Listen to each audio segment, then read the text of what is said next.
مجھ جیسے ناچیز کو آج مائک پر بولنے کا جو موقع ملا ہے یہ صرف علماء کرام کے ساتھ بیٹھنے کا یہ موقع ہے کہ جو مرد لا دوا تھا یار اچھا ہو گیا، کہتے سبحان اللہ، کہ جو مرد لا دوا تھا یار اچھا ہو گیا اور آبے جب جب پیتے ہی بیمار اچھا ہو گیا، جو مرد لا دوا تھا یار اچھا ہو گیا، آبے جب جب پیتے ہی بیمار اچھا ہو گیا۔ اور عالموں کے ساتھ اٹھنے بیٹھنے کا فیض ہے، عالموں کے ساتھ اٹھنے بیٹھنے کا فیض ہے۔ تربیت اچھی ہوئی گھر بار اچھا ہو گیا، تربیت اچھی ہوئی گھر بار اچھا ہو گیا۔ میں حضرت والا حضرت مفتی عبدالقیوم صاحب سے میں درخواست کرتا ہوں کہ وہ مائک پر آئیں اور اپنے بیانات سے ہم سب کو جزاک اللہ راہ راست دکھائیں۔ حضرت مفتی عبدالقیوم صاحب مائک پر۔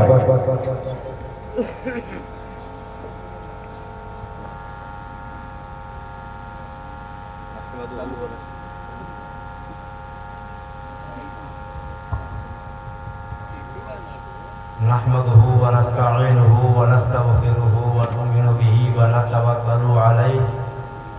ونعوذ بالله من شرور أنفسنا ومن سيئات أعمالنا من يهده الله فلا مضل له ومن يضلله فلا هادي له ونشهد أن لا إله إلا الله وحده لا شريك له ونشهد أن سيدنا ومولانا محمدا عبده ورسوله أما بعد فأعوذ بالله من الشيطان الرجيم بسم الله الرحمن الرحيم يا أيها الناس اتقوا ربكم الذي خلقكم من نفس واحدة وخلق منها زوجها وبث منهما رجالا كثيرا ونساء واتقوا الله الذي تساءلون به والأرحام إن الله كان عليكم رقيبا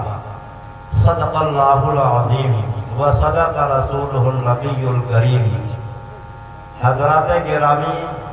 کافی دنوں سے میرے دل کے اندر ایک احساس ہے اور اس احساس کی ترجمانی ہر آنے والا مقرر آپ کے سامنے کر چکا ہے کہ جلسے جلوس میں جو ہماری حاضری ہوتی ہے، اگر اس میں کسی ایک بات کے اوپر عمل ہو جائے تو سمجھ لیجئے آپ کا آنا، سننا، سنانا، اخراجات سارے ہی کامیاب ہیں۔ اور اگر ایسے ہی سنا کر کے چلے جائیں اور کوئی چیز ہمارے ہاتھ نہ آئے تو سب بیکار ہے۔ اللہ کے رسول صلی اللہ علیہ وسلم نے ارشاد فرمایا کہ بہت سے روزہ دار ایسے ہیں جن کو بجز بھوکا رہنے کے اور کچھ نہیں ملتا، اور بہت سے شب بیدار ایسے ہیں جن کو سوائے رات گزاری کے اور کچھ نہیں ملتا۔ یہی حال ہمارا ہے کہ کتنے بڑے بڑے جلسے جلوس ہوتے ہیں، دور دراز سے علماء کرام بلائے جاتے ہیں، انتظامیہ بڑی ریزی کے ساتھ، محنت و مشقت کے ساتھ پروگرام کو رچاتی اور سجاتی ہے، دیر رات تک پروگرام چلتا ہے، لیکن صبح کو اگر کسی سے اس کا تاثر لیا جائے تو اس سے زیادہ کچھ نہیں ہوتا ہے کہ ہاں بھائی جلسہ بہت اچھا جلسہ تھا، بہت بڑھیا، بڑی بھیڑ تھی، بہت مجمع تھا، مولانا نے بہت اچھا بیان کیا۔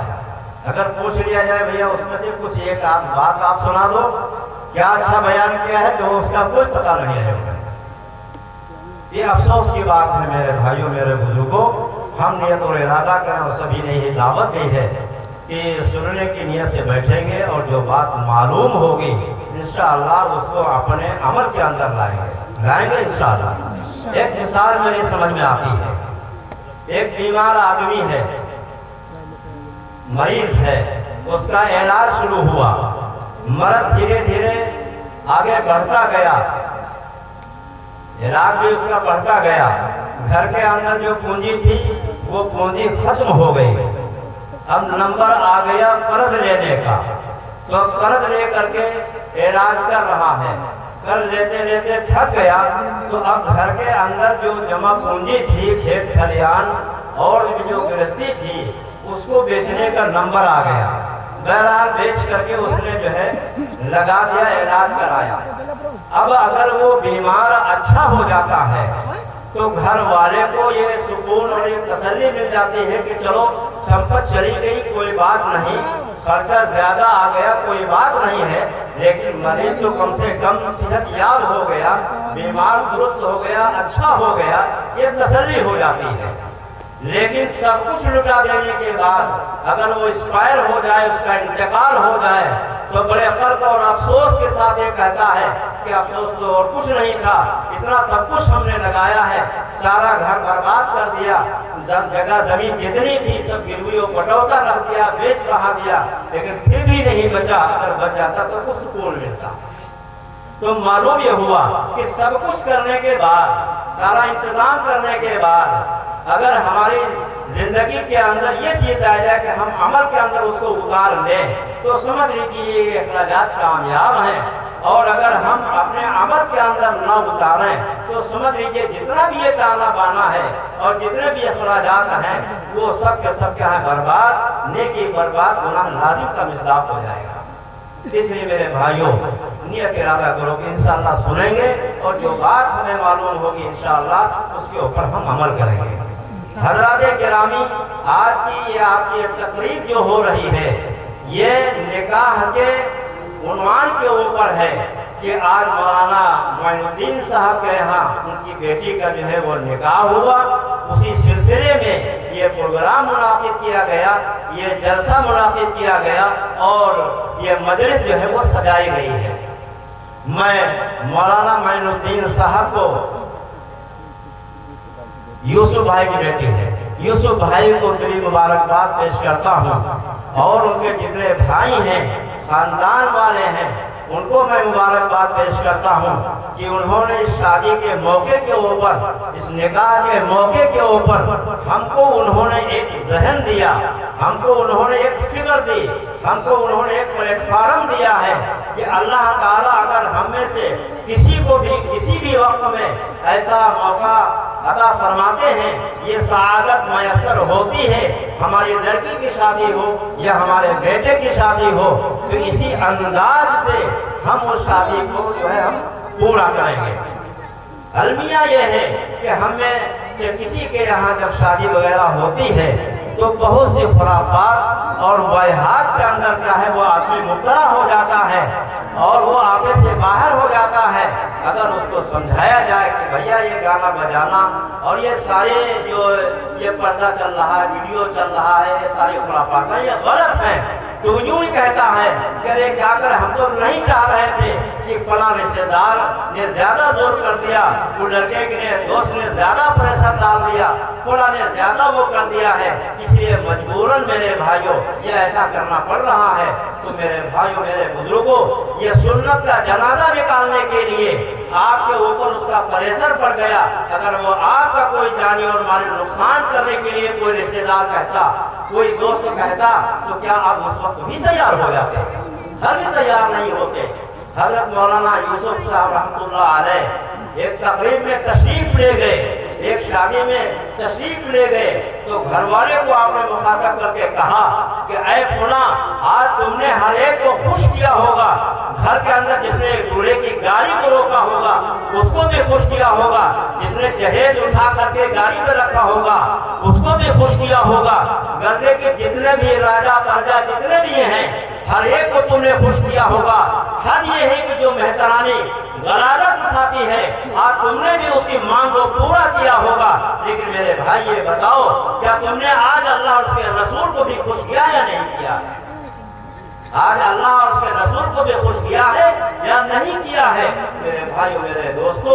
آج یہی حال ہے کہ ہم دنیا میں سب کو خوش کر لیتے ہیں، شادی کے موقع کے اوپر، خوشی کے موقع کے اوپر ہم سب کو خوش کر لیتے ہیں، اگر ناراض کرتے ہیں تو صرف جناب محمد رسول اللہ صلی اللہ علیہ وسلم کے قلب اطہر کو تکلیف پہنچاتے ہیں اور اللہ کو ناراض کرتے ہیں۔ کہتے ہیں خوشی کے موقع کے اوپر سب کچھ جائز ہے، ناچنا گانا بجانا سب کچھ جائز ہے، میرے بھائیوں، میرے بزرگوں، اس وقت کو یاد کرو، اس خوشی کو یاد کرو کہ 10 سال کے بعد، 8 سال